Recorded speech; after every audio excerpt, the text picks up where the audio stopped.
So after the huge success of everything Marvel has done so far, all eyes were on them for what was proclaimed to be Marvel's first big bomb, Guardians of the Galaxy, coming at us on a worldwide release of August 1st of 2014. The film was produced on a huge budget of $232 million and would go on to make $773.3 million. And equally as shocking, it sits at a 91% on Rotten Tomatoes, with over 260 positive reviews, making it one of the highest rated comic book movies of all time. From its announcement, if Marvel could prove that this series could work, then anything could work under the Marvel Cinematic Universe banner. So as Guardians of the Galaxy opens up, we see that it's 1988, and Peter Quill is unfortunately present to the passing of his mom.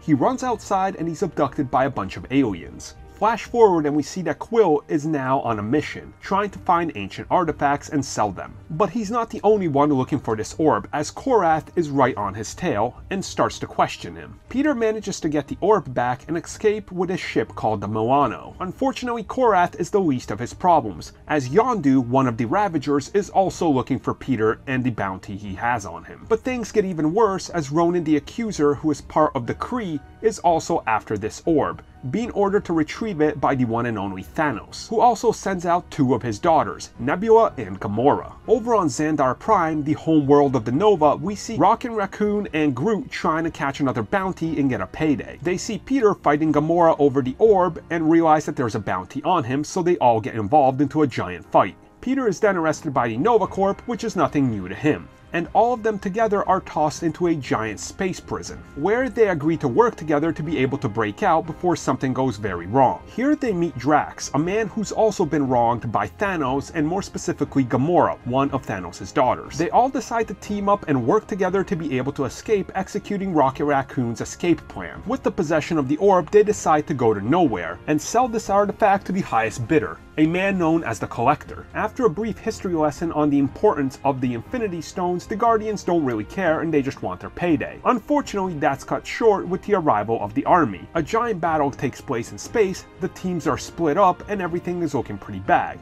To make matters even worse, Thanos is betrayed by Ronan, who is going to use the Infinity Stone for his own power and stop and destroy Xandar Prime. The remaining Guardians of the Galaxy decide that it's time to work together, and they go and save Peter and Gamora from the Ravagers. Here they agree to work together as a team. They show up on Xandar Prime just in time to join the battle to try to stop Ronan. Once they get inside, they go face to face with Ronan. Unfortunately, he ends up getting out of here, and Groot sacrifices his life to save the team. Ronan finally touches down and he's about to destroy the entire planet, as Peter Quill distracts him just long enough to be able to take hold of the Infinity Stone with the rest of his team. The Guardians of the Galaxy are then allowed to take their ship and leave the planet, deciding to go keep on doing what they've done so far, making money and doing a little bit of good and a little bit of bad. The Guardians of the Galaxy post-credit scene includes the inclusion of Howard the Duck.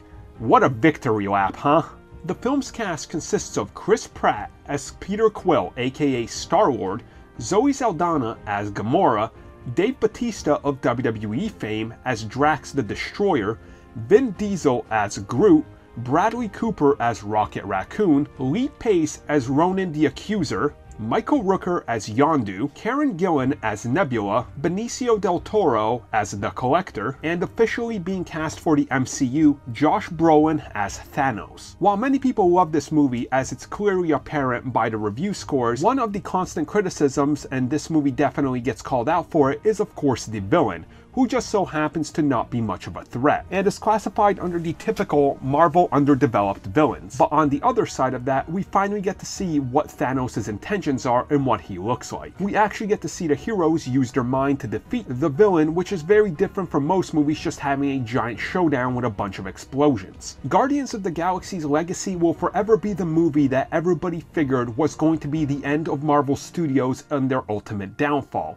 Little did they know the year it would come out, it would go on to be the biggest grossing movie for comic books of that year, topping the likes of Spider-Man and X-Men, and overnight turning Groot into a sensation, with toys, pillows, and various merchandise being sold out and then having to triple down on his production. It is a movie that is loaded with heart, action and definitely gives you a sense and feeling that this is something that's going to be big and have a huge impact on the future of the Marvel Universe. If the first chapter was this good, we could only imagine what the inevitable second film and the eventual crossover with the Avengers might look like.